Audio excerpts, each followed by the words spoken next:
থেকে থেকে তার এই জলের মতন ফিরে আসা আমাকে ভাবায়, ভাঙে যেন বালি, টেনে নেয় বুকে। মায়ের মতন ছেলে মমতায় রক্তে মুখ ভাসা উত্তরাধিকার যেন বসন্তই ফোটালো কিংসুকে।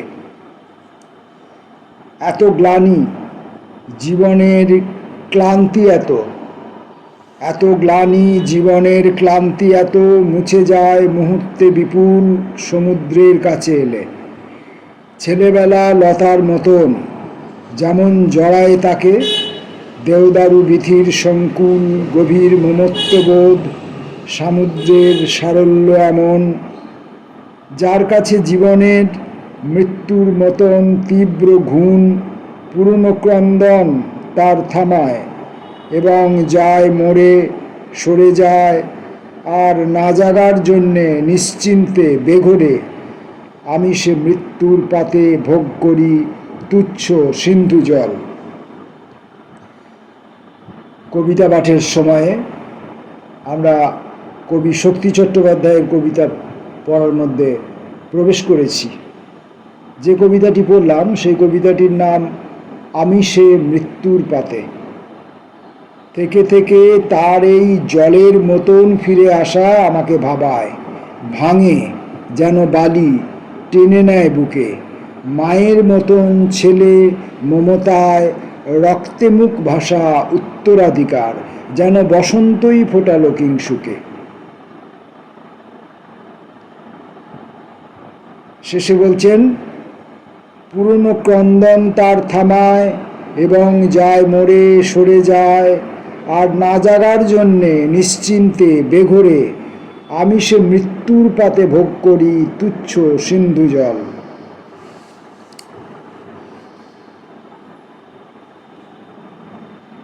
পরের কবিতা, এ কাপড় শুকোনো যাবে না। মিথ্যে জল নিংড়ে আর এ কাপড় শুকোনো যাবে না। মিথ্যে হিংসা এসে ছিঁড়ে মানুষের রক্তও খাবে না। এখন শান্তি, ওম শান্তি, দাবা জুড়ে ধানের মঞ্জরি, দোল খায় দূতাবাসে। এখন জীবনে সহচরী একাধিক, লক্ষণীয় ঘর কেউ গড়ে না সঞ্চয়ে, সকলে বাহিরে থাকে গেরস্থের মতন অন্যায়। এখন বাংলার লোক সুখে আছে সদা সর্বক্ষণ, দাবায় চালের বস্তা ফুটো করে ইঁদুর দুশ্মন।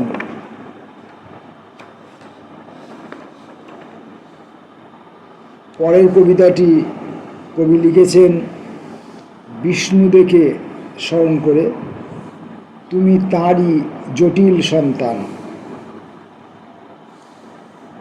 যদি থাকি এলোমেলো রূপোর সিন্ধুকে, কিংবা ঝুল পড়া ম্লান কুলুঙ্গির জিরের কৌটোয় একাকী, অব্যর্থ কোনো ছোটবেলা থেকে খসা মাদুলির মতো, তাহলে কি মানে হয়? হয় না। সেহেতু আমি থাকি নাই থাকি, তোমার কি যায় আসে বলো? ভারি ইন্টারেস্টিং জায়গাটি, সুন্দর। আবার পড়ি, যদি থাকি এলোমেলো রূপোর সিন্ধুকে, কিংবা ঝুলপড়া ম্লান কুলুঙ্গির জিরের কৌটোয় একাকী, অব্যর্থ কোনো ছোটবেলা থেকে খসা মাদুলির মতো, তাহলে কি মানে হয়? হয় না।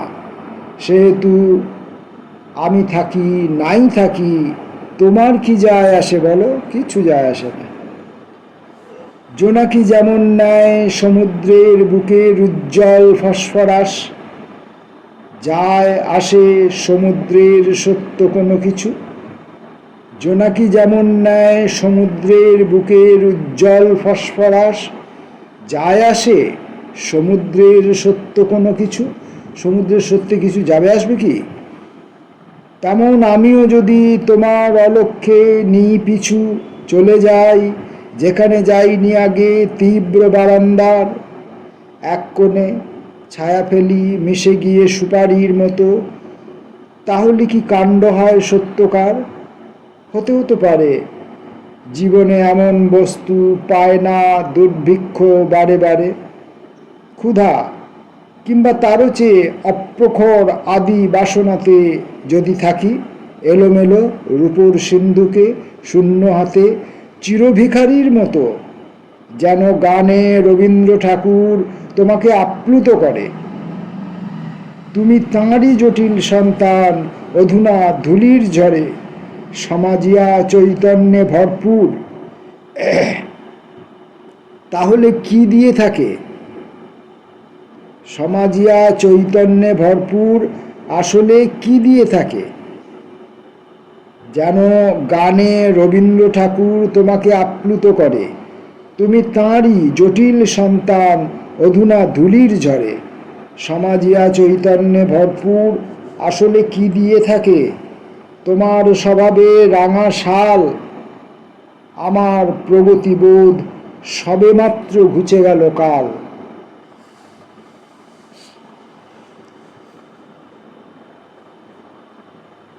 নীল একটি ছেলে ভুলানো ছড়া। ছেলে ভুলানো ছড়া কবিতাটির নাম।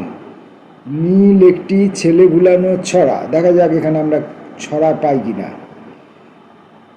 নীল একটি ছেলে ভুলানো ছড়ার মতো দিনগুলি যায়, হাওয়ার ভিতর ভাসতে ভাসতে যেমন গন্ধ, মনের মধ্যে যেমন তেমন এক রমণী মুখচ্ছবির, খোলা জানলা দুয়ার বন্ধ। নীল একটি ছেলে ভুলানো ছড়া। আবার পড়ি, 4 লাইনের কবিতা। নীল একটি ছেলে ভুলানো ছড়ার মতো দিনগুলি যায়, হাওয়ার ভিতর ভাসতে ভাসতে যেমন গন্ধ। হাওয়ার ভিতর গন্ধ যেমনভাবে ভাসতে ভাসতে যায়, সেভাবে ছেলে ভুলানো একটা ছড়া। সেটা আবার কেমন ছেলে না? নীল। নীল একটি ছেলে ভুলানো ছড়া। ছেলেটি নীল হতে পারে, অথবা ছেলে ভুলানো ছড়াটিও নীল হতে পারে। নীল একটি ছেলে ভুলানো ছড়ার মতো দিনগুলি যায়। নীল একটি ছেলে ভুলানো ছড়া। তাহলে ছেলে ভুলানো ছড়াটি স্বয়ং নীল, অথবা ছেলেটিও তো নীল হতে পারে। নীল একটি ছেলে ভুলানো ছড়ার মতো, মানে একটি নীল ছেলে। মনের মধ্যে যেমন তেমন রমণীর, এক রমণীর মুখচ্ছবির, খোলা জানলা দুয়ার বন্ধ। সেই জন্যেই ছেলেটি নীল হবার সম্ভাবনা বা প্রশ্ন বা সন্দেহ আসছে, প্রশ্ন জাগছে যে মনের মধ্যে যেমন তেমন এক রমণীর মুখচ্ছবি, এক রমণীর মুখচ্ছবি। এই যে রমণী এবং নীল দুটি সম্পর্ক থাকলে যা হওয়ার কথা। সহজ, ছেড়ে দিলেই পারি। এই যে বাগান, ফুলের বাগান, বকন সরা হাঁড়ি, ছেড়ে দিলেই পারি। সিং দরজা, পদ্মপুকুর, ভাঙা হৃদয় বাড়ি, ছেড়ে দিলেই পারি। ছাড়া তো খুব সহজ, এবং ছাড়া তো খুব সহজ। হ্যাঁ, সহজই বটে। কিছুটা, কিছু ঘাস মুঠোয় উঠেছে, কিছু ঘাস আঙুলের ফাঁকে গলে গিয়ে ঝুলিয়ে দিয়েছে, সর্বস্ব তোমার আমি নই। কিছু তুমি পারো, কিছু আমি, কেউ বা নিষ্কাম, কেউ কামি। কিছু তুমি পারো, কিছু আমি, নিশ্চিতই কিছুটা অন্য লোক। বড় মেজো সেজো ছোট হোক, কিছুটা তো পারে অন্য লোক। পরের কবিতাটি কবি লিখেছেন সুরঞ্জন সরকারের স্মৃতির উদ্দেশ্যে। প্রীতিভাজনেষু। শেষ ও নির্দিষ্ট একটি বাড়ি পেতে চেয়েছিলে প্রীতিভাজনেষু। বিষয়ী বিষয়হারা মানুষে পৃথক না করেই, বিষয়ী বিষয়হারা, এই দু রকমের মানুষ।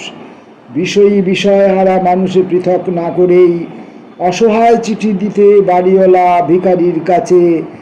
খড়ে মাথা গুঁজে থাকবো, কুটো আঁকড়ে নিতান্ত ডোবায় কুয়োর ব্যাঙের মতো, তাই দাও।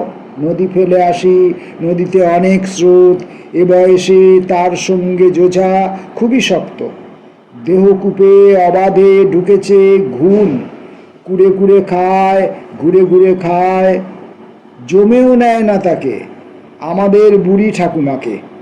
নেয়, দিতে পারলে দেয়, কোল দাও বলে ডাক দিলে কোলে নেয়।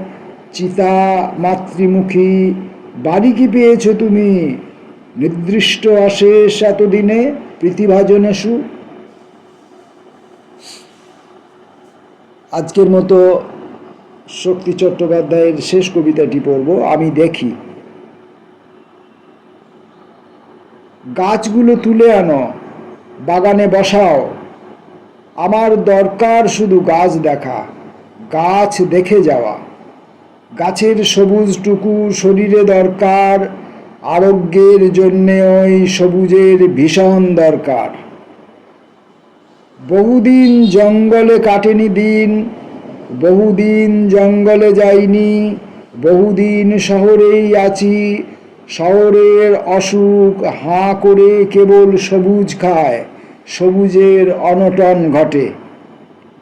তাই বলি, গাছগুলি তুলে আনো, বাগানে বসাও, আমি দেখি। চোখ তো সবুজ চায়, দেহ চায় সবুজ বাগান, গাছ আনো, বাগানে বসাও, আমি দেখি। তাই হোক, সবুজে ভরে উঠুক আমাদের দৃষ্টির চতুর্দিক।